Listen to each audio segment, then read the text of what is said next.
Well, hey there, folks. Chuck here, and thank you so much for joining us for this very special episode of Diecast Breakdown. Before we get to Mr. Jerry Wayne Longmire, I do want to give a special thank you to our executive producer level patrons that help make the show go. That would be First and 64th Customs, Dean Self, DrivenDreams.org, Elevation Diecast Racing, Jason J. Goldenberg, Lewis, Big Lou Tanahara, Mad Visions, Reviews Through Another Lens, Twice Diecast, and Video Geek Productions. They and the rest of the patrons keep this show rolling right along. And if you want to know how you can join the ranks, you can visit diecastbreakdown.com. Also check out drivendreams.org. We'll talk about that more in the episode itself. But without any further ado, I am thrilled to introduce our interview with comedian, car enthusiast, Hot Wheels legend, judge, and all-around really cool dude, Mr. Jerry Wayne Longmire. All right, you know how it goes. Let's get this show started in 3, 2.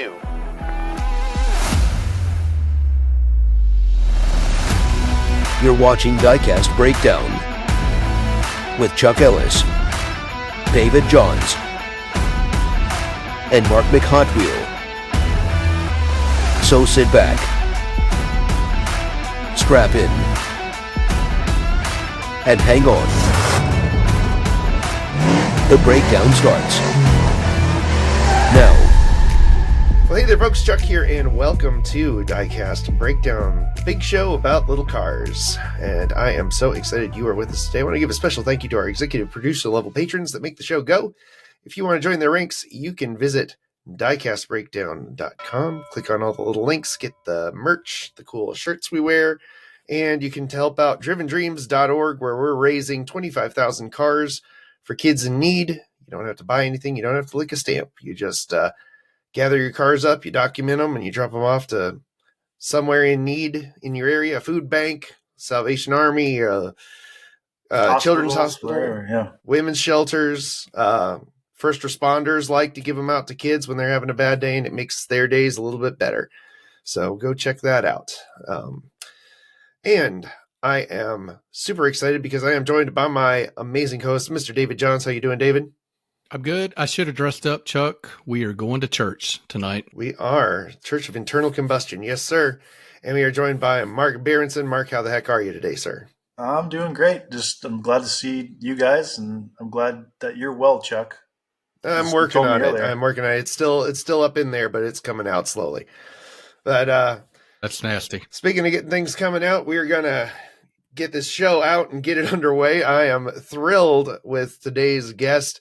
You have definitely seen him if you are any kind of car guy whatsoever, and you have spent any time on TikTok, Facebook Reels, or YouTube, and he is probably roasted several hundred, if not thousands, of vehicles at this point. But he is a very funny man, and he actually has a really cool connection to tiny cars. But Mr. Jerry Wayne Longmire, the high priest of the Church of Internal Combustion, thank you for being on the show today. Oh, thank y'all for having me, man. I really appreciate it, guys. Yes, sir. No, thrilled to have you here.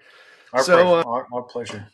So you are one of a very select group of comedians that I really admire. And that is, I can think of maybe 3 comedians, including yourself, that can actually be funny and talk about cars at the same time and know what you're talking about. And I think the other 2, Chris Titus and Adam Carolla are the other 2 that I can think of that can be funny and talk about cars. And you go, oh, they actually do know a thing or two about cars.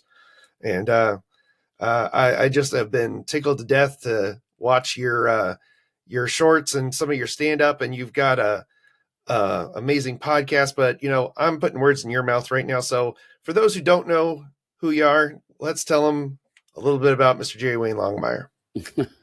Well, I've been a stand-up comic for going on 21 years now, and always been a car fan. I literally grew up in a junkyard, and it's, you know, you have that kind of upbringing. You can't help. I think you can't help but be fascinated with automobiles. I have a wide array of automobiles I love, from across the board. From little tiny cars to big trucks, all of it. And I figured out a way during the pandemic to tie the 2 things I love together. And have a little fun with it, make a little money at it.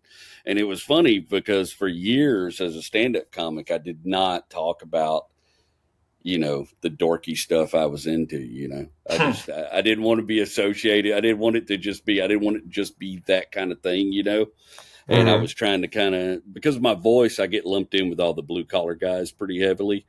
And I didn't, I didn't want to just be another one of those dudes. So I spent a long time trying to distance myself from that, only to find out at the end of the day that being yourself is apparently what gets you the acclaim and such. To thine own self be true, indeed. I've seen a lot of your stand-up. You did a lot. You've done a lot of things over the years, including you were a nuclear safety instructor, I believe. I did. So what I did was non-destructive testing for a long time. That was my first career, and decade and a half in the oil industry and the nuke industry and aircraft industry. And to the point where I was at the end of my career, I was teaching radiation safety classes around the country. And, it was good practice for being up in front of a group of people. Yeah. Yeah, that's true. What's your number one advice for radiation if something were ever to happen? Well, if something was to happen, as far as like a dirty bomb or something like that, there's not a lot of good advice. I would say run towards it. Yeah. Get it over faster. Get it over with. You don't want to live through that. Hug your wife and say goodbye. That's what I tell my wife. I just want it just quick and easy. Just, yeah. Anyway, put two of your favorite Hot Wheels in your pocket and sprint towards it, and send it. Die shiny and chrome. Run to the light. Exactly. So let's talk a little bit more about that junkyard you grew up in, because that kind of sprouted the podcast, and I love the story about why the podcast is called The Wrecking Yard. Could you share that real quick? Because I really enjoyed that story. So we had my family had a little junkyard in I say Kilgore, but it's outside of Kilgore, Texas. A little strip of land called Livers Chapel. It's in between Kilgore and Overton. It's 5,000-6,000 people. Ain't a whole lot of people. My papa Clark had a piece of land there with every kind of car known to man drug up on that piece of land that was built from about the 30s to the 60s. And I grew up, just literally, that was my playground. Like my little fort I had was a 72 bay window Volkswagen bus that was parked on a hill that I could look down and see the whole junkyard. But when I was a kid, they didn't call it a junkyard. They called it a wrecking yard. And it was always, it was wrecking yard. It was wrecking yard. It's all I ever heard growing up. We're going to go out in the wrecking yard, go play in the wrecking yard. And my papa, every time somebody tried to buy something out of that wrecking yard, he didn't like to let anything go. And so people would come up there and try to buy something from him. He said, I reckon I might going to fix that up one day. Or I reckon we might be able to make a deal or something. So I grew up thinking it was called the wrecking yard because that's where papa did all his reckoning. He reckoned. Yeah. That's and great. When I got ready to record my second stand-up special, it was basically the story of my mom and my dad growing up there and everything. And so I wanted to call it the Wrecking Yard. The funniest part is I recorded that special in one take. We call it lightning in a bottle that night. I recorded that special in one take, and the only joke I forgot to do in the whole special was the actual Wrecking Yard joke. So of course, it's a whole special named that. It doesn't have the in it. Yeah, but then you can turn it into the podcast, and it was the first episode of the podcast, so it was good. Honestly, when I started my podcast, I thought I couldn't think of a better. That's what I wanted for the name, and the whole first season of the podcast was basically me breaking down just the story of my existence on this rock, through all the cars that meant something to me, whether mine or somebody else's along the way, and the people that meant something to me and the cars I associate with them. And I'm very happy to say we got a book deal for that first season of that podcast. And we're working with a developmental editor and a small publisher, SWFP, to get that on bookshelves by fall of 26. All right. If I could read, I would be all over that. Well, I'm also publishing a collection of very short stories. Mm-hmm. Yeah. If you can do Braille, I'd appreciate that. You know? Just picture books. Mark likes the pictures. Yeah, picture. A nice, good old picture book, See Spot run. you've managed to do something that I think is remarkable in that I find it very hard to do a one-man podcast, and especially do one where you're telling stories from your own life, and you make it so that it feels like you're an old friend telling a story to me. And I was a little skeptical, honestly, because I was like, okay, this guy can roast trucks and it's really funny, but can he hold my attention for an hour and a half or an hour talking about some car that was just meaningful in his life? And you do an amazing job at it. And I can't recommend the podcast enough, because it's if nothing else, a lesson in storytelling. It's the way you draw it in and you spin the story and tie it to the car and the feelings and the moments. And you really tap into that thing that we as car guys all know in our hearts, the soul of a vehicle, and how the spirit of that vehicle can affect what's going on around you, and how the memories and the action and the love and the tears and the hate and the anger and all the stuff that can happen tied to a vehicle, and how that vehicle moves your story forward, both physically and figuratively. And so when did you decide that it was going to be just cars? Like, what was that? What was the motion behind that? Well, I had the idea for a really long time. I read a book, I want to say like 20 years ago. I read this book called Rebuilding the Indian. And the basis of the book is this guy buys this basket case Indian, and I forget what he buys it for. And he's a young man. I think he's like 19 or 20 when he buys it, and he starts rebuilding this Indian. But along the course of if you know anything about Indian motorcycle and how hard it was to get parts probably for this basket case, some parts he was actually having to manufacture himself over the course of the years.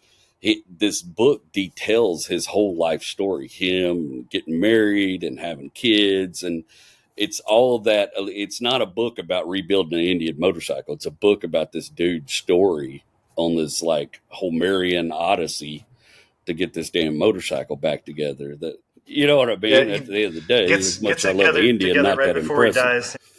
Yeah, so I had the idea for doing a podcast like that, or doing a storytelling type videos that way for a long time. I was a co-host on another podcast for quite a while, where I learned a lot about. I signed on as the Whiskey Brothers producer, mainly so I could get their lead guy to teach me audio and video, teach me a little bit about cameras, and at least how to set a frame and all that kind of stuff. And then I ended up being a co-host with those guys. They're all three really good friends of mine that are also stand-up comics. I was a co-host with them for a little over a year and a half before they decided to dissolve the podcast. And they did that right around, I want to say the very ending of May. And I just thought, I talked to my wife about it, and I said, I've written a couple of these and I have this idea. And she said, I think you should go for it. You're not doing a podcast right now.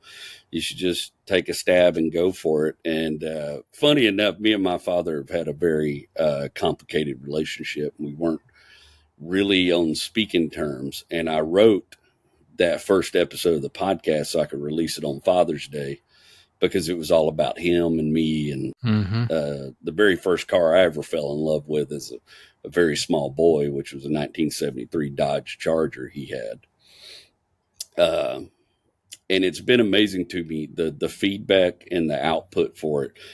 4 weeks in, I looked at my wife and I was like, I'm making car guys feel things. This is wild as hell. Yeah.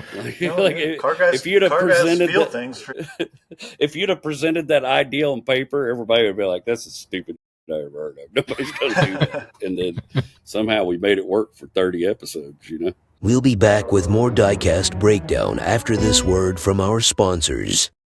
Legendary Hollywood concept artist and designer Fireball Tim Lawrence has created 3 exclusive pieces of automotive art based on the 3 hosts of Diecast Breakdown. Get these and other brilliant designs printed on mugs and more at fireballtimgarage.art today. Cast Heads Magazine is a digital publication dedicated to enhancing the lives of collectors all across the world by providing information on new models, reviews on brands and diecast accessories like figures and dioramas.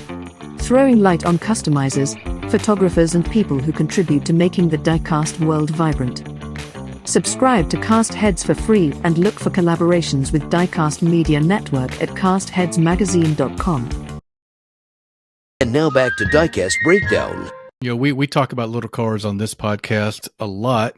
We love hearing about the big cars too, but do you have any, is there a place in your shed, in your room, in your, favorite place to have any diecast laying around? Is that part of your world right now? Or that's been a part of my world since I was 5 years old. Tell me about that. I talk a lot in the podcast about my Uncle Bobby, but he got me into the diecast cars when I was a kid. He collected them. I have a few of my favorites sitting here on the shelf. Can y'all see that? Bring them out. Yeah, what you got? There's this one's really cool. This is one of my favorite cars when I was a kid. Now, my cars are well loved. I'm not a collector. I'm a player. But this is the Ferrari 308 race bait. Love and it. I think it's from the late 70s. I may not be right. I don't always know about the posting. It's one of the first ones my Uncle Bobby ever gave me when I was a kid. It's one of my favorite cars. It should say on the bottom of it. That only shows what year the casting came out. Yeah, 77 is the casting year. Race bait 308. Yeah, but relatively gives you where you're at. But the really cool thing is when I got to go be a judge at Hot Wheels, I took some of my favorite Hot Wheels in my pocket. I wanted to just be in the moment and have the experience and be a little kid again, at 47 years old. And I got to meet the head designer of Hot Wheels. And I ended up getting along with him really, really well. Brian, I can't place his last name right now. And I have a picture with him holding this Ferrari 308 race bait, which meant a great deal to me. And it's a really cool dude. And I have this one, I don't even know if that's a Hot Wheels. It is a Hot Wheels.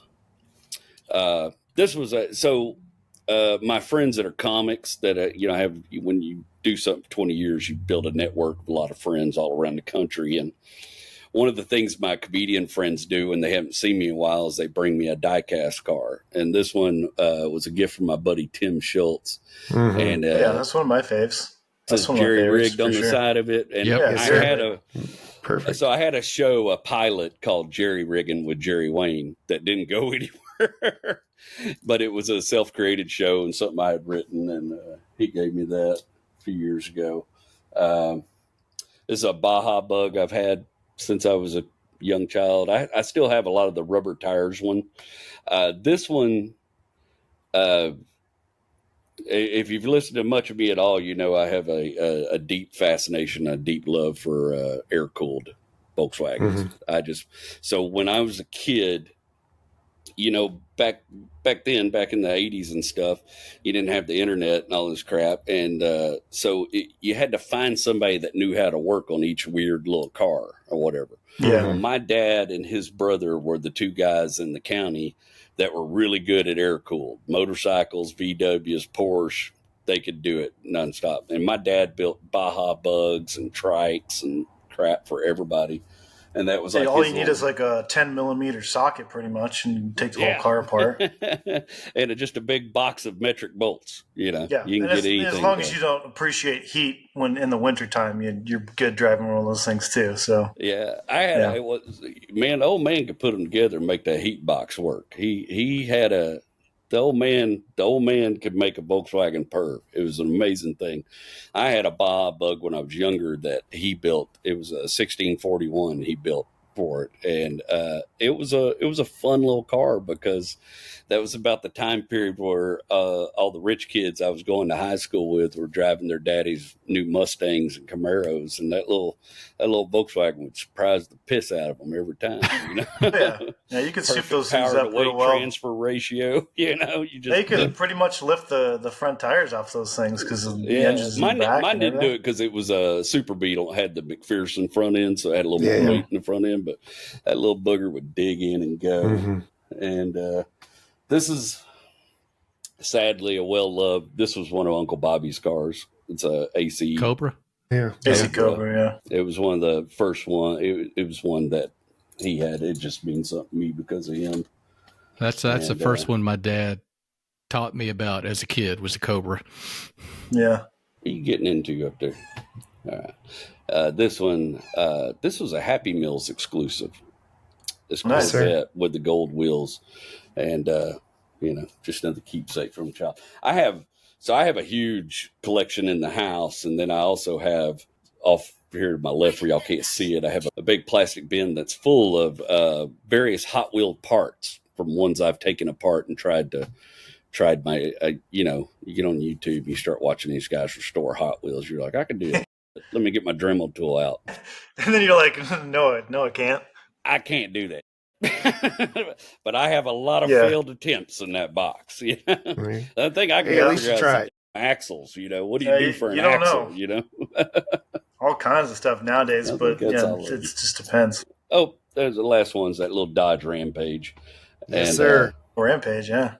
That was just one of my favorite ones when I was a kid, and I kind of have a fascination with the Dodge Rampage anyways, because it's like Chrysler had the opportunity to get them a piece of the very fast-selling El Camino market, and they did that instead. They squandered it. They totally squandered it. A four-wheel drive front wheel. Is it a car? Is it a truck? It's a car. It's a car. front-wheel drive. Yeah, it's definitely a car. And then they had the audacity to call it a scamp for a year.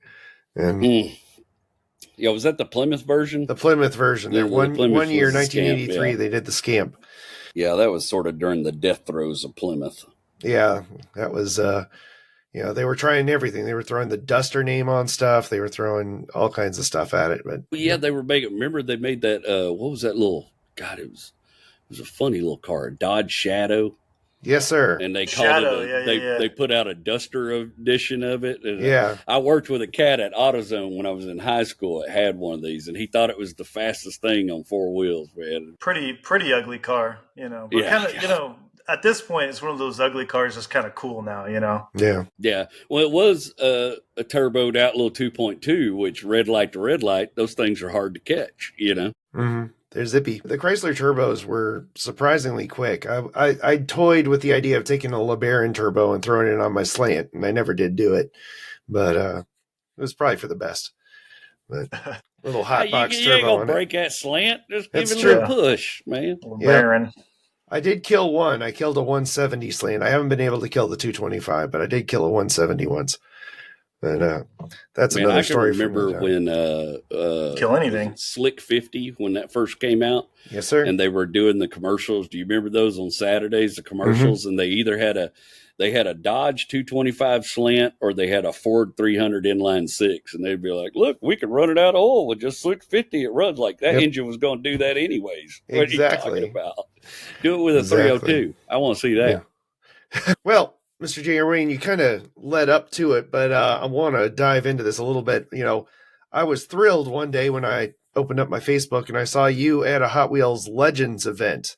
So, you grew up with these things, you played with them, and now all of a sudden you're there at a Hot Wheels event as a Hot Wheels judge. How the heck did that happen?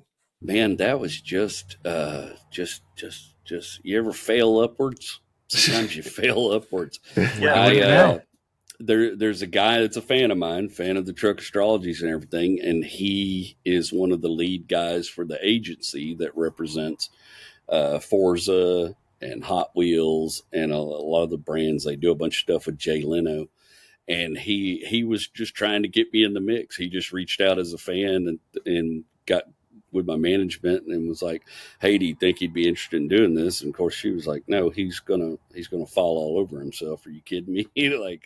That's like as far as like top 10 moments, mm-hmm. that being walking around that. And plus I was paired up with the dude who was really interested from ExxonMobil, who was a part of the event, and walking around and seeing, like, I got to see the Bone Shaker in person, the real one they built off the C5. Yeah. I got to see Texas Toot. I got to hear it run in person. I got to hear them fire up the old that thing with the dual engines. I can't remember what it's called, but twin mill. Yeah, it's insane.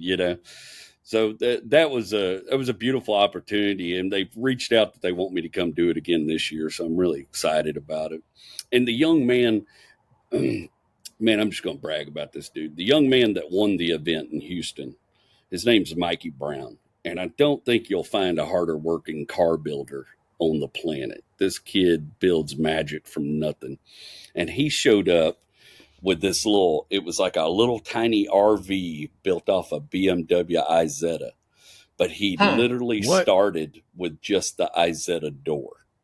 And he built all the coach work and everything for this car in like 4 months, and had a run and drive. And it's a little Izetta RV, and I'm really sad that it didn't win that year, because I thought it was one of the most unique designs I'd ever seen in my life, and I also thought it would have made a really fun little Hot Wheel. Heck yeah! Now I know the one you're talking about. It was green, right? I believe it's red. Red. Yeah. Okay. Maybe it was. I might be thinking of another one. I think I might be thinking of one that was a tandem thing where it was a hauler, but is it a motorhome? I think that's the one he built the year before. So the year before he did do like a kind of like a true Izetta build. Oh yeah. But the one last year was it was a red and white two-tone, just looked like a little camper. Yep. Out of our Izetta. It was just neat as hell, man. To me, it embodied everything fun about Hot Wheels and magical, amazing cars that would be hard to build in real life. This guy built one, and not only that, like he had a knife his grandpa made him that was the shifter. It was just cool. It was just really neat. He had done all the upholstery himself and everything. It was just a fantastic build, and he was just a really gracious, humble young man, and really excited about that small win in Houston. Yes, he did build the. It was called the pickle jar. Was the the other one. So that's the one I was thinking of. But yes, now that I see it, I remember the red RV. So when you're picked to judge, do they give you any coaching ahead of time? Do they give you any suggestions, or are you just going around going, this is the one I like, picking one? No. So when you get there in the morning, there's like a judges meeting, and everybody there is automotive related. And there was a fellow automotive blogger, Jerry Delaporte, who builds some beautiful race cars and does a lot of tuning and stuff, and was previously with Hennessy. And then they had one of the guys from Hennessy out there, and you get there in the morning, they kind of break you off aside, and you sit down and you kind of go over the parameters of what they're looking for. But the biggest thing is the originality. They're looking for originality, something that's just, we've all seen a blown supercharged TA. You know what I mean? They're looking for something that nobody's seen before. And then also they're looking for somebody that actually built the car. They're not looking for somebody's bought machine, which, there's a lot of people going to bring those to show them off and such. But something that deviates really wildly from factory. But one of the other things is that you have to keep in mind is they're also looking at packaging, keeping packaging costs low, not having to come up with crazy packaging for something. So if it's too wild looking, it's going to be too hard to package or too big. Yeah, for a basic car. Yeah. And they're also looking at how easy it is going to be to scale something. So if something's got a lot of minute details, that's not going to scale down as well. There was an El Camino at that show I was absolutely in love with. It's one of the most unique El Camino builds I've ever seen in my life. There wasn't anything left on that car untouched. And the guy had a beautiful story. Him and his wife started building it, and it was a 67. It was their first car they had. And by the time they got done building it, she had been diagnosed with breast cancer. She only got to ride in it like one time. And he had the story, he had the car, he had the build, but the problem was if you translate it to a small diecast car, it's just going to look like any other 67 El Camino. Yeah. Yeah, because it's all the little tiny things. Yeah, man, but it was a beautiful machine. Absolutely. I got great memories of an El Camino. My first sip of beer was on the tailgate of an El Camino. I think I was 5 years old. My dad hooked me up with that first taste. But I want to go back. To the actual event. Jerry, did you get a chance to maybe interact or engage with some of the collectors at the event while you were there? And I'm curious about your observations about just we talk about it all the time, and I want you to back me up if it's true. It's a really cool hobby community and just really positive, and that's what we love about doing this show and talking to other people in this diecast community. What are your thoughts on somebody that attended that? So you kind of had two groups of people at this event, because first and foremost, it's a Hot Wheels event. So the collectors show up because they were also giving away special collector Hot Wheels at the event in their little swag bags and stuff. I can't remember what it is. I've got one of them in there. Convention car kind of deal. I traded mine for the Texas 2. Sorry. I wanted the 2. Of course. He's a Texas boy. I got to support my guy. You know what I mean? And so the collector guys, I appreciate the Hot Wheels collector community, or any kind of diecast cars, really. They're a lot like I was involved in the model train community for a while. They're kind of the same way. Our numbers are dwindling, so they're very open and they're very kind to other people asking questions about it. But what I've most really appreciated about the collectors is watching how they interact with the kids, because they're just dying to get the kids wrapped up in this too, because that just makes more, that's just more people that love this little thing we love, and that's where it all sparked for a great deal of us, even the guy that's got 50 packages, that have never been opened on his wall. He's got some he plays with somewhere, you know what I mean? No doubt. But then the other half of that was car show guys. They're guys that build cars, take them to car shows. And so it was fun watching those two communities interact with each other, because you can tell there's a gap. But they were both working very hard at it, but you could tell there's a lot of the Hot Wheel collector guys that are not necessarily, they don't know a lot about cars, and it was fun watching those two interact in the same moment, at the same time, and everybody's there for the same goal, Just a spin off of that. What, like your take personally between little cars and big cars, like, for somebody, like what is your like passion between the two, like between big cars and little cars? What's the difference for you? Like, because a lot of us, like you said, there's people that really like the little cars and they don't really know too much about the big cars. For you, is it kind of the opposite? Do you follow what's happening with the little cars more than the big cars? Like, no, you keep track of that kind of stuff? I'm a diehard automotive enthusiast first and foremost. Really, most mechanical things, I'll watch somebody, tear down an oil filled valve and be wrapped up in it. I appreciate mechanical things. My little cars thing mostly comes from childhood and nostalgia, but I also appreciate the fact that they pay attention to detail on them. And I appreciate some of the bigger car models. I was a model builder, a lot of Revell car models and stuff like that. So it for me, it is about the cars, but I can tell you that a Hot Wheel car has never made me cuss and throw a torque wrench over the fence. Yet. Yeah. Because you haven't gotten too deep into it like some of the people we've had on. But yeah, they can do that. But yeah, I guess it's cool to see that you still have those little cars there, the ones that mean a lot to you, because I think all of us on here, one of my first cars was the Baja Breaker, the van, and that's the same era and everything. And I go to a convention recently, or just a toy show, and I find a new one in package, and I buy it because it's just a nostalgia thing, It brings you back to a simpler time without bills and responsibilities. Yeah.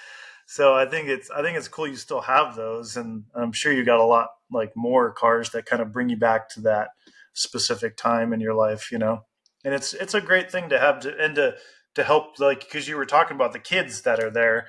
A big part of what we try to do here is get diecast cars to kids in need, and just kids in general, because it's a new generation of car people, because you play with those little cars and then eventually it sparks interest in the big cars. So yeah, it's one of the best cool toys. Thing. It's one of the best toys a kid could have.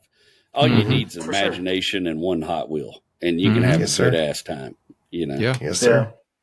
Yeah. Maybe two. One General Lee and one Hazard County Roscoe Sheriff. Pico train. Yes, sir. Or Cletus in a pinch. We'll take Cletus. I always wanted Uncle Jesse's truck. I was a bump side guy. Yes, sir. There is a company called Greenlight that makes a unofficial Uncle Jesse pickup that you can get now. Really? Yeah, they just did an unofficial Boss Hog Cadillac too, and it's beautiful. Very. They're a premium brand. They're about $7 to $9 depending on where you find them. And the true scale, like true 1/64 scale. Cadillac's one of my great loves. They're yes, sir. They don't love me back, but I love Cadillac. I'm scouring right now, being a builder friend of mine, or looking for the perfect two donor vehicles to build. Mm-hmm. What's going to be my little opus, my little dream truck. I want to take a 66 General Motors style side, mm-hmm. pickup.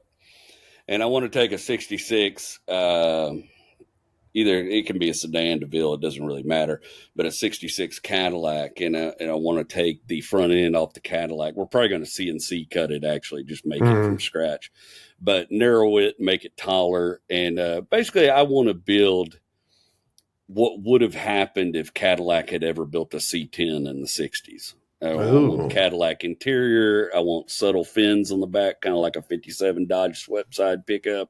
Yes, sir. And I want that Cadillac styling in the front. We'll probably just put a LS in it, something quiet. We're actually thinking about putting it on an Escalade drivetrain, sitting on top of an Escalade, just so you still have the Cadillac ride, that smooth, comfortable, quiet ride. And this, just this is it. If Cadillac had built the C10, this is what it would have looked like in 1966. That would be a heck of a series of videos, man. Yeah, a bag of cash. That'd be the. Well, luckily I have somebody. So a good friend of mine, another car guy, John Clay Wolf, who has the John Clay Wolf Show, and builds cars, sells cars at SEMA, all that kind of stuff. Runs a big auction house called GiveMeTheVin.com. They're big wholesale buyers and sellers. He has offered to fund the build. Oh, and then we're going to take it to and SEMA and try to sell thank it. You. Said, I'm good. I will do it myself. I just want to see the Diamond Gem Cadillac C10. Yes, sir. Before I'm done. Love it. That would be a pretty cool build, man. Don't touch that dial. Diecast Breakdown will be right back after these messages. Diecast Breakdown is produced in partnership with Twice Diecast and Driven Dreams Org on YouTube. Check out their channels in the video description and subscribe for more epic Diecast content. Hey, this is Larry Wood. This is Derek from Honest Diecast. Hey, this is Chad Reed from Round 2. This is Mike from Gaslands. The SRT Jovita Show. This is Champion DJ K. This is Mad Vision here. This is Diecast Dude. And you're watching Diecast Breakdown.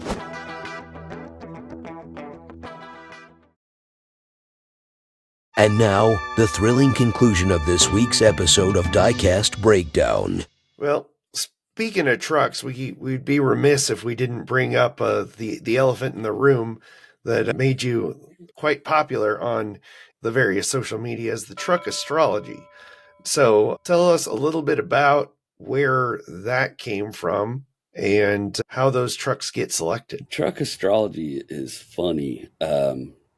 I tell the story on stage, but basically I've been a stand-up comic for 20 years, and in the meantime, after having kids and stuff, I had to start my own company and everything, doing construction, remodeling, foundation repair, stuff like that, pay the bills. Comedy didn't pay well. And come about 2019, I had done pretty well for myself, and I convinced my wife to sell the trucks and the trailers and the business and the accounts and move back to the city so I could pursue comedy full time. And you don't have to be a historian to know what comes next. Because March 2020, I was doing my very first sold out show in Round Rock, Texas, and I was excited, and I had a pocket full of money, and I was just couldn't wait to drive home and just throw it at my wife like a Viking, like, this is going to work. We're doing this. And that's the night they gave this speech about social distancing and closing all the clubs and bars down. And literally on the way home, text message after text message just coming in, a gig canceled, like just $25,000 worth of work, just like it never existed. And I did not take the pandemic well. I was putting Evan Williams in my coffee by day 3 and eating everything I could eat. And it was some things you can't probably. Yeah. It was out of desperation. I was like, I have to do something to remain relevant. And it seemed like every one of my comedian friends was doing a podcast that nobody was watching. Mm-hmm. And I was like, the thing right now is short form video. That's how you get people's attention. And I had this comedy special on YouTube I couldn't get eyes on. So I was like, YouTube's hard to build an audience. So I started doing these videos on TikTok. Literally, my original green screen was sitting in front of our TV with YouTube on green screen mode.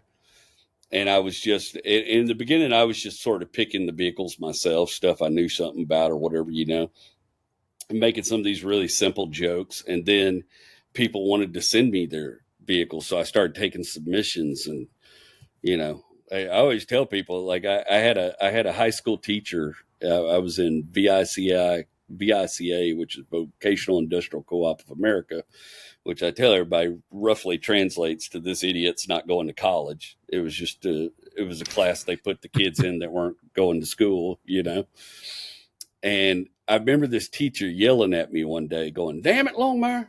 You think one of these days somebody's just going to pay you to talk about cars and make your little jokes?" And at the time I agreed with him. No, because nobody told me about this in job fair.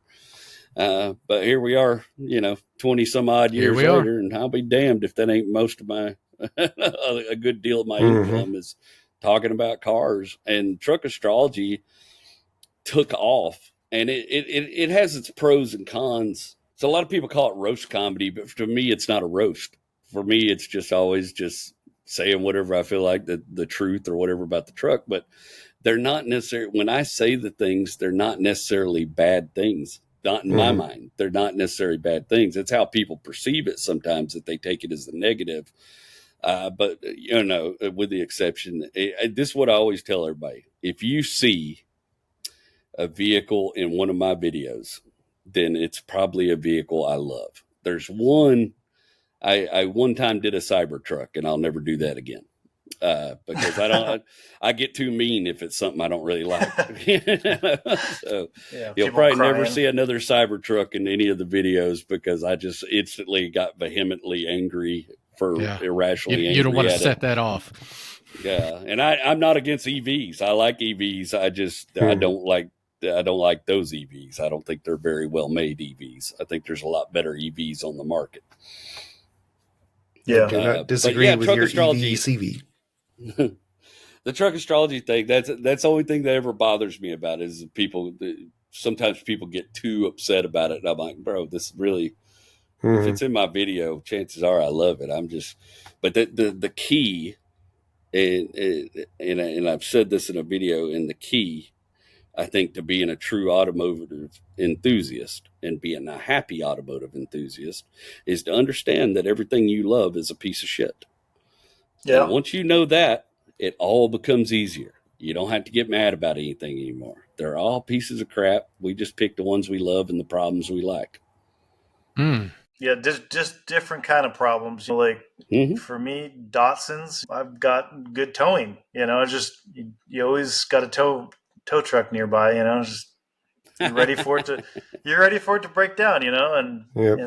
You just got to decide what you're strong for. Are you good at transmissions? Are you good at front ends? Are you good at electrical? If you're good at electrical, go Mopar, bro, all day long. Yeah, or some European cars, for sure. Yeah. I like my Mopar, but I did completely replace every bit of wiring in my Valiant and my Dodge with a Ron Francis kit. Oh, you got a Valiant too? Yes, sir, I do. Oh, 1964 that's very cool. Valiant. So a real good friend of mine, we call him Fritz, but he's got a 1972 Valiant that he has built doing the Cannonball style races with Ed Bolin and all those guys. It's really cool. Nice. Yeah, I've had mine since I was 15. It's my first car. So, nice. First not too many people can say that. It's pretty cool that you've still got your first car. Not too many it is. People can say that. It kind of happened out of spite because I had wanted a Mustang and was saving up for one, but my dad was a letter carrier and I was, mowing lawns, so I was not making very much money. And my dad certainly wasn't going to buy me one. But one day another letter carrier said, "Hey, doesn't your kid want an old car?" And he said, "Yeah." And he said, "Oh, this little old lady just sold her house, and the Valiant stayed when she moved out." And the new owner said, "Yeah, they just left the car, so we're going to tow it to the junkyard." So they gave it to me, and I didn't know anything about cars. I was, 15, and there was a good old boy that was at the tech school with me. I was doing computer electronics, and he had hurt his back. He was a mechanic, and he had hurt his back, and he couldn't do mechanic work anymore. So I agreed to help him with his homework, and he'd come over and sit in a stool with a long stick and point at stuff and say, "Unbolt that, move that, turn that," and then take me to the auto. And then beat me with the stick if I didn't do it right. And then he'd load me up in his Lincoln Continental Mark 7, and we'd drive down to AutoZone, and he'd teach me how to make up parts because the 64 Valiant wouldn't show up in the computer. So he'd be like, "Tell him it's a 72 Dodge B100 with a 225. He told you how to do the real hunt, man. The real hunt, yes, sir. Old boy was sharing the deep secrets, man. Yeah. So my interchangeability. Yes, sir. I learned parts exchange pretty well. And so my first car show I went to, I met a guy that was selling parts, and this guy looked at me and he said, "I'll give you $100 for that Valiant because you're just going to ruin it anyway." And you're like, "Yes, I am, but I'm going to ruin it my way. I'm going to ruin it my way, and I'm going to do it for the rest of my life." And so now I hung on to it for, over 25 years now.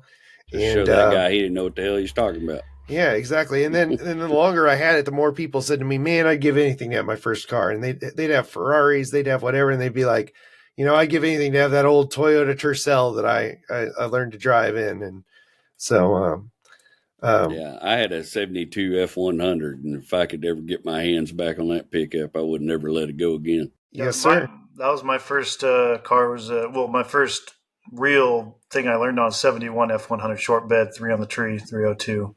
Nice. Yeah, but it was, my grandpa bought it slightly used, and my uncle got it and went to college and just had it airborne, basically Dukes of Hazzard style. And there was not much left on it, so I had to let it go eventually. I'd love to have another one, though, short box, too. Mine was pretty rough. It was a long bed Explorer package. It had the big block 360 in it, 3 on the tree. And I remember we drove it home from East Texas back to Houston, and by the time we got it there, I don't think there was a push rod still touching a rocker. It was in pretty rough shape. And I worked at a barbecue joint cutting meat as a teenager, and basically worked all summer to afford to buy the rebuild kit and the rings and all that good stuff and all the gaskets. And then me and my dad rebuilt that engine in the frame in the driveway of our little neighborhood. Back when you could do stuff like that, before the HOAs took over and such. Right. Ever try to speed shift to 3 on the tree? It's not much fun. I used to have a little styrofoam cup full of those little pins that go in the little that pop off. Yeah, you couldn't get those. So much slack in the linkage. I let one of my first girlfriends try to drive it one time. I was trying to teach her how to shift into second, and she throwed it in reverse and just about shelled that little Saginaw 3-speed. Yeah, my dad tried to teach my sister how to learn the stick shift on that, and she gave up and never learned stick shift because it's about the hardest you can do is the 3 on the tree. It's one of the you might as well drive a semi truck. Sticky. My oldest kid is just about to hit driving age, and I've got a little 2012 Mazda 3. It's a 6-speed, and I'm like, that's a car you're going to learn in. Yeah, you learn how to drive that, you'll be able to drive anything. Yeah, everybody needs to know it. Hey, Jerry, I'm curious. Like, we're just getting started, season 2 of the podcast this year, right? I'm pretty invested in the Kenmore dryer. I want to hear the resolution on that down the road. But I want you to maybe, if you even have it in the chamber, is there a preview of what we can look forward to in future episodes? Is there stuff you want to do, people you want to talk to? Yeah, so I have I have a guest this weekend. I'm going to have my brother which is kind of wild. He's a very private person, and he actually asked to come do it. So I'm gonna have my brother on there, and some of the car guys I grew up with. My tattoo artist is a good friend of mine that I grew up with, and we're still. It's not as car centric as it was the first, because that's an unsustainable thing to keep doing it that way. But we're slowly edging back into it, where we're going to be bringing some of. I've got a whole episode planned around the 1972 Pantera, and we're going to filter some of those in and out, but there's just going to be a little bit shorter content as far as the cars go and stuff, And then 15 seconds or so. Yeah. No, like an hour. But one of the things that I'm doing is I'm going back through that first season. And a lot of those cars, man, I would get finished recording those podcasts and be like, well, I forgot that story and that story and that story. There's a lot of little hidden stories. There's a story about that El Camino and a Bill Hicks style acid trip in San Marcos that I've never got to tell. And it's a lot of fun. It's a hoot for the whole family. Not acid, mushrooms. Sorry. Yeah, pick your poison. Yeah, there you go. And I'm curious. So, hey, Jerry Wayne, if you were to tell somebody, because this is, how our podcast kind of stemmed off is me talking to myself in my room with my own podcast, and then Chuck and David seeing it and say, hey, we can do that. They're the video production guys and stuff. If you were to give anyone advice on starting your own podcast or your own video podcast, what would that be? Because clearly you're doing something right, and we're attempting to do something right here. We at least got you on here. So I would say, first and foremost, stick to the thing that you're passionate about. Don't try to replicate what other people are doing. I think that's a recipe for failure, and the podcast market's very saturated already. Sure. And the most important thing is to just start doing it. You can't get started until you get started. That's what my uncle always said. You can't get started till you get started. So just start doing it. I write every day. So I write probably 15 to 20,000 words a week. And a lot of it never makes it to a video or never makes it to anything, because a lot of it's crap, but you got to sit down and do it practice crap to get the crap out. Yeah. And if you don't do it, get the crap out, then you don't get to the good stuff. Yeah, it's like just, the retakes and stuff like that, I think just doing a recap video. David and I and Chuck have done recap videos and stuff, and you do voiceovers. Sometimes I'll do that 10 times, before it's, because you stumble over and you do it, but you got to do it to get better at it, Yeah, one of these days I'm going to put together a full Truck Astrology bloopers. That's just me losing my mind in the garage, screwing up lines and everything else. And and really the whole first season of my podcast, till about halfway, is fraught with audio errors, and me trying to teach myself audio off YouTube was like the blind leading the blind. And it was just, I went through so many mics and different things before I finally got something that worked for me. And that's the stuff you don't learn until you just start doing it. It's just like that guy teaching you how to work on that car by pointing at stuff with a stick.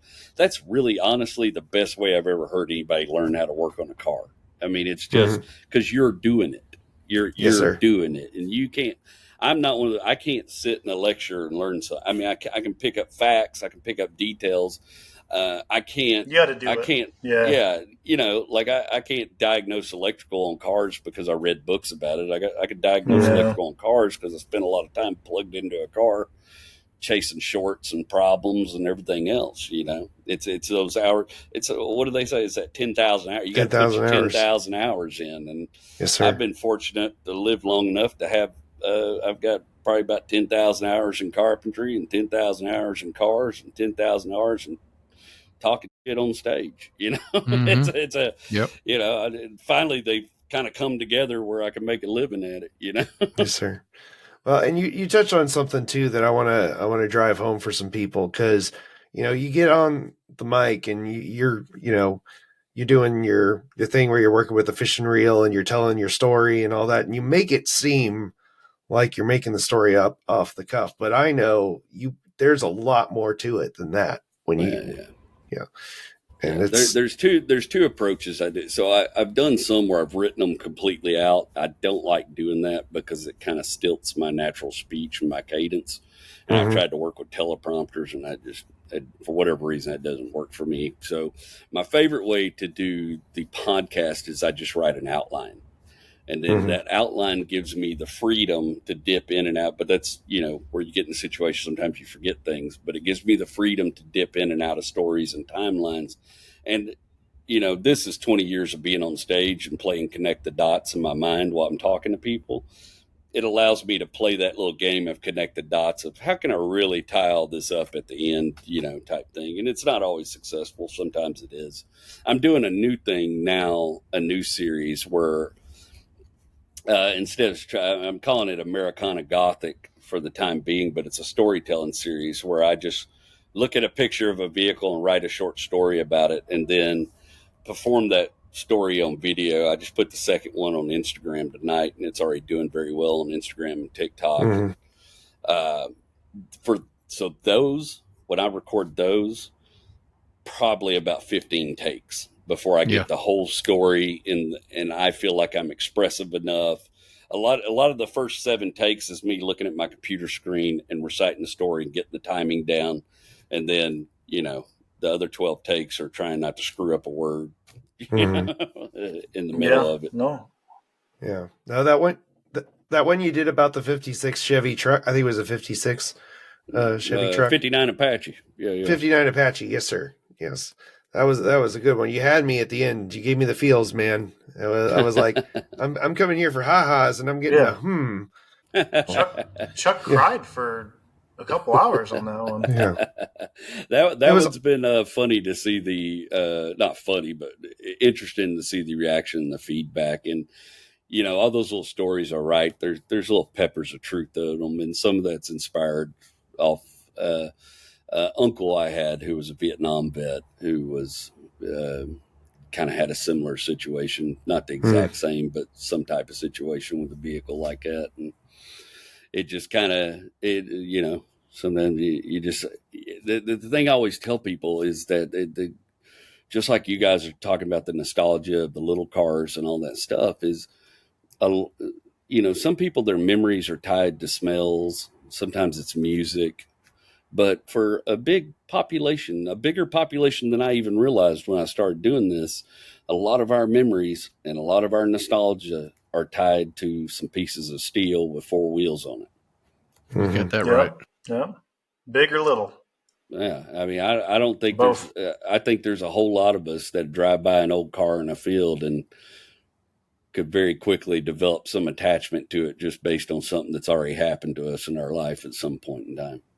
Well, we really appreciate you spending time with us, Mr. Jerry Wayne. I really appreciate you being here. I know you are a busy man, so we'll let you get back to your day. But before you go, let's let the people know one more time where they can find you, follow you, all that good stuff, where they can pick up your comedy, and tell us again about that book.